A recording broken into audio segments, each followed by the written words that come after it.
Okay, so this is a really interesting car.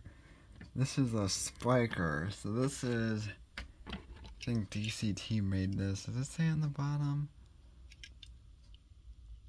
I think this is a C12 or something. Let me see if I can zoom in on the back.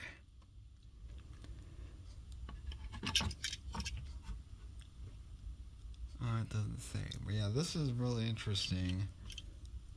Oh, here we go. C12 Live. I'll just write it in the title because I don't know how to pronounce that. This is a very interesting car. Now, I think Tomica made a C8 or something like that, or a different version of this. I think it was a C8. I don't have it on hand. I think it's in a display case. But I remember seeing this on eBay and I knew I had to get it, especially since it was a pretty good price. DCT seems to be making some pretty cool cars for the price. This is one of those cars you have like no idea about, but then when you see it in diecast, you want it. It's just so unique.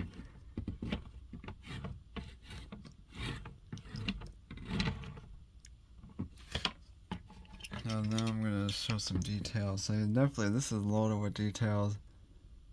Got inserted headlights. Kind of this like, almost looks like a, I don't know what you describe that as, like around the grill. Lots of like painted in vents. This thing is not focusing. I'm just gonna zoom in. This is super sparkly. You can see it has like green, different other colors for the sparkles in there.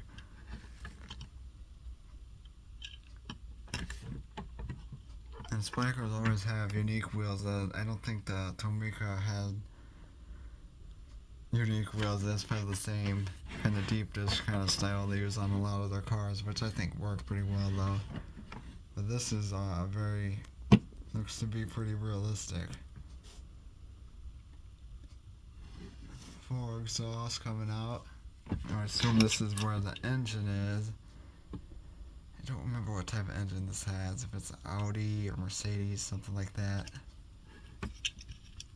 You see this is, now I don't know if this is open top, or if there's like a top you can put on this, or how that works. You can see this is very well detailed in here. The windows on the side are up. Yeah, painted in windshield wipers, so that's interesting. And it has mirrors, very realistic mirrors. I have to be careful of those. And for some reason, Spykers always have these. I don't know if these vents work, but like they're very unique, kind of side oval shaped vents. No, underneath doesn't really say anything. I don't think this is licensed, but I never really care about that. I just want to see all the different cars made into 1/64 scale. Interesting thing, this is almost like the front fenders are just, they're wide, maybe a little bit kind of bulge out, but the back are like almost like a wide body, like the way the fenders flare out. Definitely a unique look.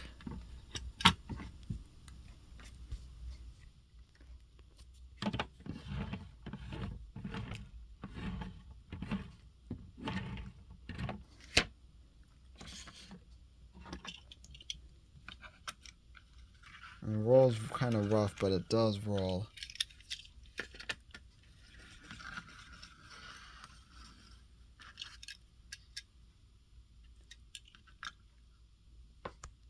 And this is the only thing I could really compare it to without getting the Tomica out. This is the Cazetta.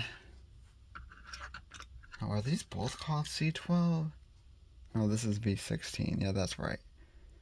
B16T. Oh wait, the Pagani I think is C12. Let me see. So that is. This is also C12. That's interesting. No, I think the C8 was the one that I remember in Gran Turismo. I don't remember I'll have to look that up. But yeah, for when I think of like Spyker or Zeta Pagani, I think of Gran Turismo. This is also really nice. This was, who made this? Was it Tarmac Works or Eno 64? No, Para 64. There's so many different brands now. Yeah, this one doesn't roll at all, but this is really great. I'll have to make a video on that. Oh yeah, you can see some tread on the... Where's that tread? Yeah, there's some tread on that tire. All the tires. Yeah, so this... I assume to be 164. So this seems a little tall compared to this. Yeah, this is really nice. I always like when brands make unique cars or cars I haven't heard of. Or cars that I remember and have never had diecast before. So more Spykers would be great. I don't know too much about it, but I do know they're very unique, interesting cars.